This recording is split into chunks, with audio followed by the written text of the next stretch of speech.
Ada yang tahu maksudnya usaha pencari laba?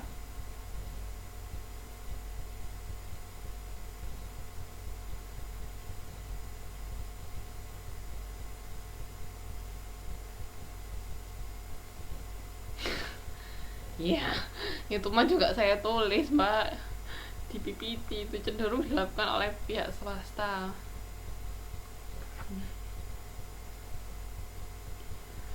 Ya maksudnya di sini tujuannya untuk dibikin proyek atau bisnis ini dia untuk mencari laba. Jadi perusahaan-perusahaan yang tujuannya mendapatkan laba.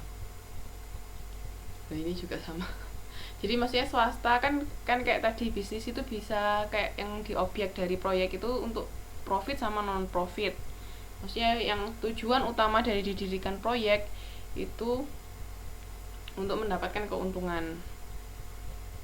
Jadi keuntungannya gimana caranya, harus mendapatkan keuntungan. Terus kalau yang pencari bukan laba, ya berarti dia melakukan proyek itu untuk misalnya kerja sosial atau apa. Nah, di sini itu biasanya orang-orang yang pengen mendapatkan laba yang tinggi itu berusaha untuk meminimalkan risiko. Ya kan? Tapi juga kadang-kadang semakin tinggi risiko itu laba yang didapat juga bisa semakin tinggi. Bisa juga seperti itu. Jadi tergantung kan, namanya istilahnya orang bikin usaha itu kan semi gambling toh. Maksudnya bukan yang judi-judi, bukan gambling yang gimana, tapi maksudnya kan istilahnya 50-50, bisa gagal bisa berhasil, ya kan. Nah, itu tergantung dari gimana kita bisa meminimalisir resiko yang ada itu. Dan ini biasanya untuk yang perusahaan-perusahaan swasta itu dia mencari keuntungan, itu tujuannya. Terus kalau yang bukan pencari laba itu pemerintah atau kerjasama antara pemerintah dan swasta. Nah, di sini misalnya proyek untuk melindungi masyarakat itu misalnya dari monopoli. Maksudnya untuk supaya masyarakat itu tidak dieksploitasi, kayak misalnya PLN. Listrik kan nggak mungkin dimiliki banyak orang, banyak perusahaan. Listrik cuma dimiliki satu oleh perusahaan negara. Terus kayak air juga dimiliki satu, gitu. Itu untuk tujuannya untuk melindungi masyarakat, supaya misalnya kalau ada pihak swasta yang pegang, misalnya harganya ditinggikan. Nah, itu kan kasihan masyarakatnya.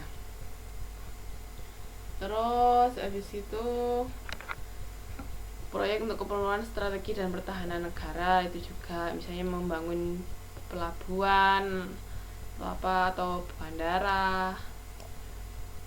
Terus proyek memiliki prioritas nasional, proyek jangka panjang, risiko tinggi, sama returnnya rendah. Nah, itu tadi kan karena tujuannya bukan laba, jadi nggak mengharapkan laba. Proyek dengan modal besar sama proyek-proyek baru itu biasanya dipegang pemerintah. Misalnya kayak proyek mungkin kayak MRT di Jakarta, itu tetap harus ada campur tangan dari pemerintah kan, karena itu untuk transportasi umum, untuk apa namanya, untuk kemaslahatan itu apa sih, untuk digunakan untuk orang banyak, untuk masyarakat Indonesia, untuk penduduk Indonesia khususnya Jakarta misalnya, itu tetap harus ada campur tangan dari pemerintah, nggak bisa benar-benar lepas diambil pihak swasta. Walaupun mungkin ya pemerintah dananya kurang mencukupi, bisa kerjasama sama swasta itu boleh gitu. Nah, itu untuk yang bukan pencari laba. Nah, pihak-pihak yang berkepentingan dengan analisis proyek, investor. Kenapa kok investor berkepentingan?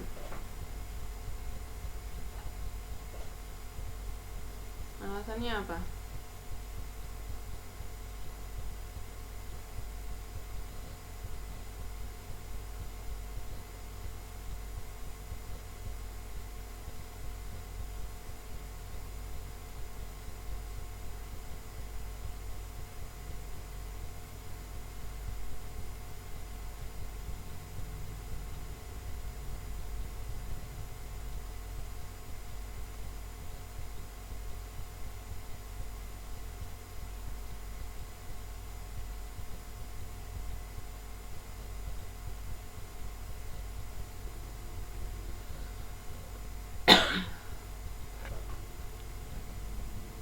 Iya, biar mereka kan, kalau investor itu kan dia menanamkan modal kan. Investor itu biasanya menanamkan modal dengan harapan mendapatkan keuntungan. Ya pertama yang pasti bisa balik dulu modalnya kan, tapi jangka panjangnya dia mendapatkan keuntungan dari perusahaan tersebut. Nah, kalau misalnya nggak, prospek bisnis ini nggak bagus, buat apa dia invest? Yang ada namanya dia sodako, cuman buang-buang duit ya toh. Karena misalnya dia menanamkan modal tapi tidak jalan, ya sudah kan, istilahnya hilang duitnya kalau misalnya nggak bisa jalan ya kan.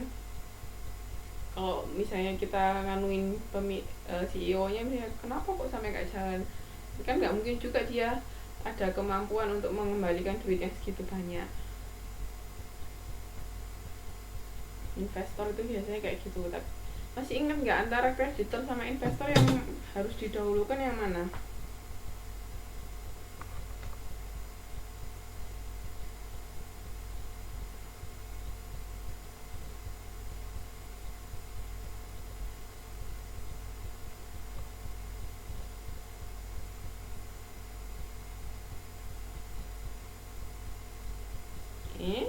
Yakin?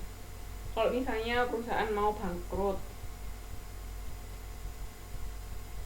misalnya perusahaan mau tutup, yang harus didahulukan kreditor atau investor?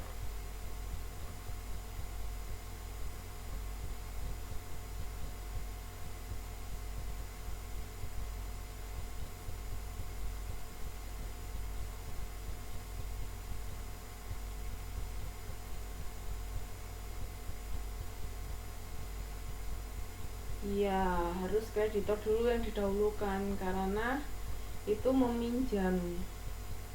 Kita meminjam, kalau kita pinjamkan harus dikembalikan. Tapi kalau investor kan dia mau menanamkan modal, maksudnya dia willing to do, dia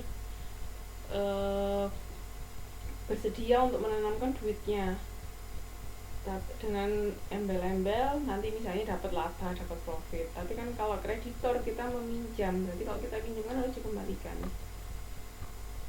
Jadi kalau ada apa-apa yang harus didahulukan ya kreditor. Nah, kreditor itu perlu menganalisis proyek ini. Kenapa? Supaya tahu kira-kira perusahaan ini nanti mampu nggak mengembalikan duit yang dipinjam. Kalau nggak mampu, buat apa dipinjamkan?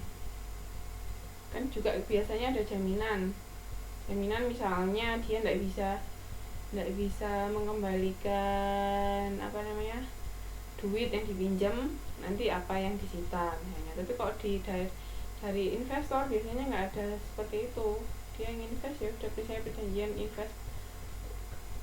Kalau invest sih biasanya perjanjiannya kapan balik modalnya, saya kira berapa lama atau apa. Tapi kalau kreditor itu ngapan mengembalikan duit.